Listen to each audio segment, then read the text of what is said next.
Ready ಮಾಡಿದ್ಯಾ ಅಕ್ಕ? ಏ ಸುಬ್ಬಿ ಹೊಡ್ಯಾಕತ್ತಿಯಲ್ಲ, ಮಾಮ ಹೊಡಿತಾರೇನ ಯಾರ? ಬಾ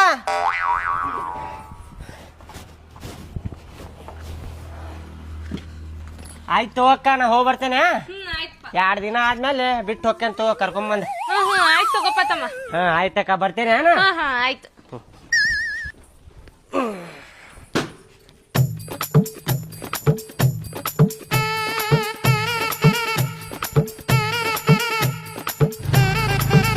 ಮಾರ ಗೇಟ್ ತೆಗಿರಿ.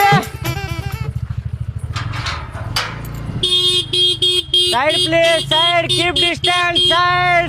ಮೈ ಮೇಲೆ ಸಮಾಧಾನ ಮಾಡತ್ತೆ. ಪಾಟ ಸಗಿಬೇಕ್ರಿ ನೀವು ನಡಕ ನಿಂತರ. ಅಕ್ಕ ಆಯ್ತು, ಹೋಗಿ ಬರ್ತೇನೆ ನಾನು. ಆಯ್ತಪ್ಪ ತಮ್ಮ, ಹೋಗ್ಬಾಕಿ ಕರೆಕ್ಟ್ ಟೈಮಿಗ ಊಟ ಹಾಕೊಡ, ಆಮೇಲೆ ಮಲ್ಗಿಸಕ್ಕೆ ಚಂದಗೇನ ಫೋನ್ ಜಾಸ್ತಿ ಕೈ ಕೊಡಕ್ ಹೋಗ್ಬೇಡ, ಏನ ಮತ್ ಕಂಡು ಹೋಕ್ಕವ. ಆಯ್ತಾಯ್ತು ಅಕ್ಕ, ಟೈಮ್ ಸರಿ ಊಟ ಮಾಡಿಸ್ತೇನೆ, ಪೌಡರ್ ಹಚ್ಚಿ ಕಾಜಲ್ ಹಚ್ತೇನೆ, 3 ಕಡೆ ಇಲ್ಲೆಲ್ಲಾ ಕಡೆ ಹಚ್ತೇನೆ, ತಲೆ ಕೆಡ್ಸ್ಕೊಬೇಡ. ಆಯ್ತು.